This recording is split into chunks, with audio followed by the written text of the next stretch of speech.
So far, we have considered two primary philosophical arguments against the possibility of free will: the consequence argument and the exclusion argument.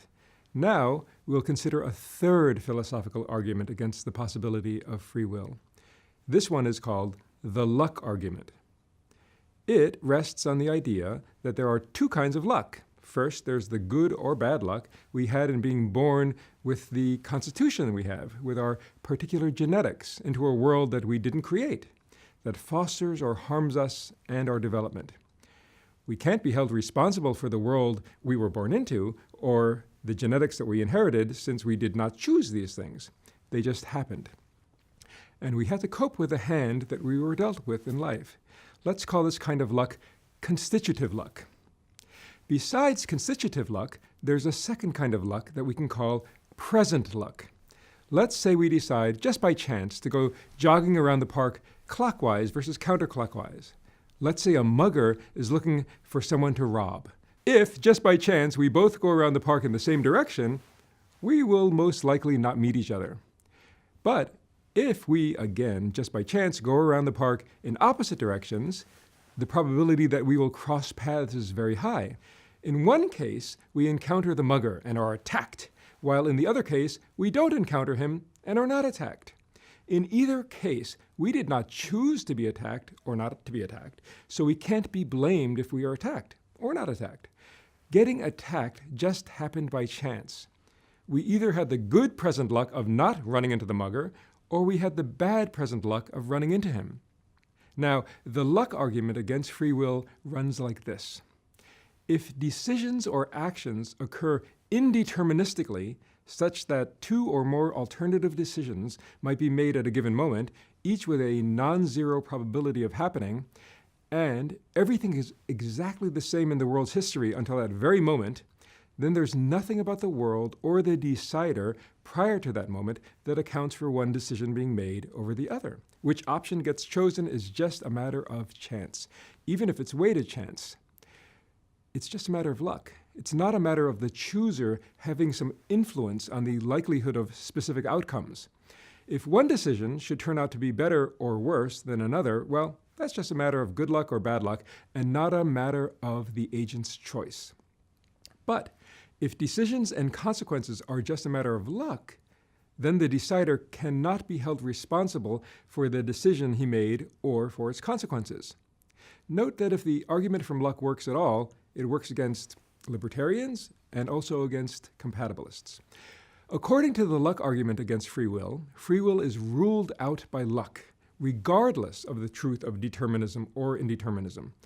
This entails a denial that anyone bears any moral responsibility whatsoever. If this view is correct, then even though Hitler chose to systematically exterminate millions of people, he did so just by luck, whether because of his inherited wicked character, which was his bad constitutive luck, and which was hardly his fault, or because of his present luck when deciding between options just by chance, so again, hardly his fault.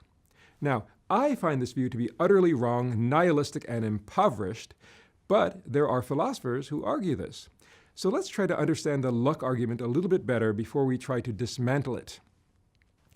The philosopher Peter van Inwagen imagines a potential thief, pondering whether to steal from the church's poor box. He's in an emotionally and morally torn state before his decision is made. He feels torn because he's undergoing an internal struggle between two conflicting motives in him. He's torn between his motive to have more money and his conflicting motive to honor a promise that he made to his mother on her deathbed to live a moral life. If he forgoes stealing the money, he forgoes something he desires, namely the money. But if he reneges on his promise to his mother, he also loses something he desires, which is his desire to live up to his mother's expectations and his desire to not break a promise that he made to her. Philosophers who believe in the validity of the luck argument tend to argue that defenders of libertarian free will, like myself, fail to offer any explanation of why it is that the thief decides to steal rather than not steal the money. If he steals, well, stealing just happens. And had the decision, by chance, gone the other way, libertarians, they argue, cannot explain why he refrained from stealing. In that case, not stealing just happens. The genes that the potential thief inherited are a matter of constitutive luck, so he cannot be held responsible for that or for the choices, acts, and consequences that follow because of the character that was foisted on him by his genetics and the environment that he was born into. But whether he chooses, by chance, to steal or not steal comes down to present luck, so he can also not be held responsible for stealing or not stealing, whichever the case may be, and cannot be held responsible for any downstream consequences of his actions either. Two philosophers, Robert Caine and Mark Balaguer, have tried to defend libertarian free will on the basis of such torn decisions. Caine gives the example of a businesswoman who's in a rush to get to an important business meeting. On the way, she sees somebody who needs help.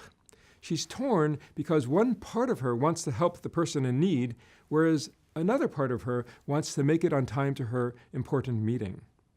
Caine says that whatever she decides, whether to help the person in need or not, will be an act that she wills to be the outcome because there was a part of her who wanted that to be the outcome, whether she helps the person or doesn't.